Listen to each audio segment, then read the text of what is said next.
In this video, I'm going to show you how to draw a state chart diagram in StarUML. Now, the first thing you want to do, of course, you want to open up StarUML. You want to go to File, top left, and then create a new project.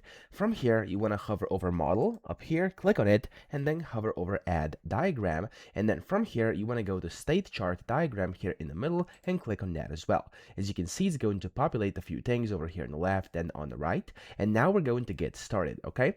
So for this, we're actually going to model the life cycle of an online order, okay? Now, these states, of course, could be whatever, but mine are going to include new, payment pending, payment confirmed, preparing, out for delivery, delivered, and canceled, okay? So state chart diagrams show how an object changes state in response to events, okay? So first what we're going to do here is we're actually going to add initial state. So this is a small filled circle. We're going to go to the left here where it says initial state, click on that, click anywhere on the canvas, and there we go, we have our initial state, which is basically just like a starting point, okay? Now this represents where the objects start in the life cycle. Now after this we have to add states. Now these states, which are called simple states over here on the left, are basically rectangles with rounded corners, and I'm going to put a few things in here. So I'm going to click here and I'm going to click on the canvas, type in new, press enter, there we go. We have our first state. Second one is going to be payment pending, like that, there we go. I'm also going to add a few more just to show you. For example, payment confirmed. Okay, I'm also going to add another one, which is going to be preparing. Okay, and I'm going to do out for delivery, which of course is basically usually what comes next for delivery. There we go. And then I'm going to do delivered and canceled as well. Okay, so delivered, okay, like this. And I'm going to do canceled like this, okay? Now, of course, just click and then click over here, add whichever one you want, and that's pretty much kind of the first steps you have to take, okay?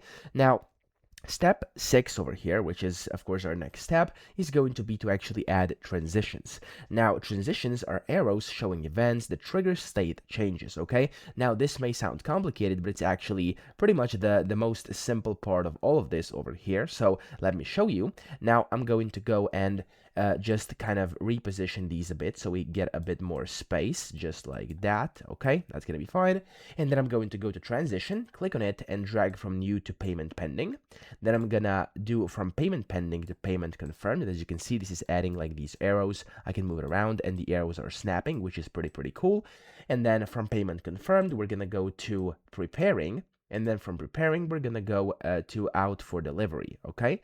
Now, of course, we're gonna put this one to the side over here because out for delivery and the delivered is going to be 1, and the second option is going to be canceled in case the order gets canceled. Okay, now I hope this makes sense. Of course, if you're doing something else, then it could be different, but for this instance, that's how it's going to be. So for preparing, I'm going to go to out for delivery, and then from out for delivery to delivered, and then of course the other option is canceled over here, which is going to leave it like this. However, we're still not done because we have to add the final state as well. Now over here, as you can see, you could go and do a final state, which is kind of the end. I'm going to click on over here because the final state is after the delivery is done. We've basically completed the entire flow. And just like this, as you can see, we now have our state chart diagram over here. Of course, you could add in different labels if you want to. You could add in choices. So for example, like if there's a few choices that could happen, for example, over here, we could do this like under preparing or under payment pending. We could do like payment went through, payment failed. And then if it failed, you could do like do payment again. And then all of these are going to go into payment confirmed, preparing, stuff like that. So there's a bunch of things you could do. Of course, the imagination you could create over here, whatever you can imagine. So yeah, that's pretty much how you do it. Now, I hope this video helped you out. If you did, please subscribe to the channel and help me out as well.